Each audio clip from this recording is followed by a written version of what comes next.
Ciao a tutti, oggi vi voglio parlare di un progetto che ha coinvolto 10 scuole dell'infanzia paritarie di Bassano dal titolo Io ho, tu hai, mettiamoci insieme dai. Tale progetto, patrocinato dal comune di Bassano, si è sviluppato lungo tutto l'anno scolastico, coinvolgendo 200 bambini grandi delle scuole dell'infanzia. I bambini hanno incontrato persone e realtà legate ai temi dell'inclusione e delle diversità e imparato da loro attraverso giochi e laboratori, tante cose nuove. Oggi ci troviamo al centro giovanile per festeggiare con i bambini e le realtà coinvolte la conclusione di questo bellissimo progetto.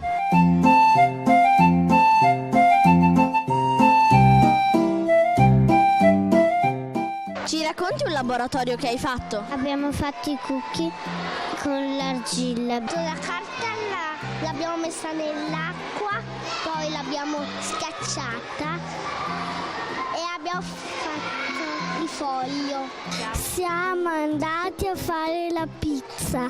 Lievito, mozzarella, pomodoro e sale. Leono gli ingredienti per fare la pizza. Abbiamo messo dei fiorellini dentro, poi ci abbiamo messo dei profumi, abbiamo messo del colore, poi l'abbiamo messa nell'acqua e poi è diventata una bellissima saponetta. L'Anfas ci hanno fatto fare la carta riciclata. A me è piaciuto fare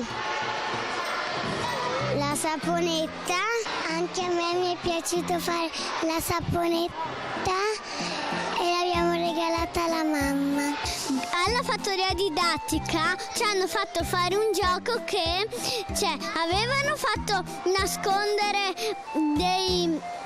dei cartoncini con o la gallina disegnata o l'annaffatoio o il rastrello e noi li trovavamo e così quello era il gioco per farci divertire un po'. Anche per oggi è tutto, ci vediamo sabato prossimo.